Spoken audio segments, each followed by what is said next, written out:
أختنا بالله لا يغويك ذا الشيطان، إن الحجاب فريضة من ربنا المنان.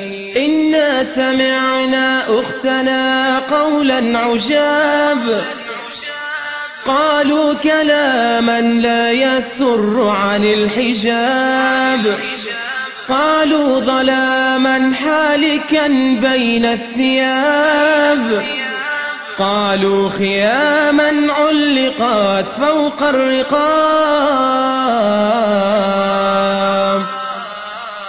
نادوا بتحرير الفتاة وألفوا فيه الكتاب، رسموا طريقا للتبرج لا يضيعه الشباب.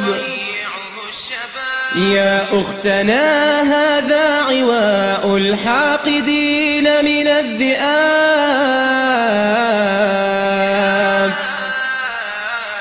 النار مثوى الظالمين لهم عقاب، والله يكشف ظلمهم يوم الحساب.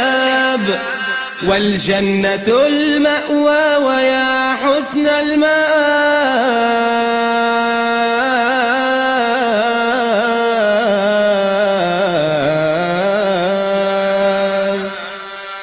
يا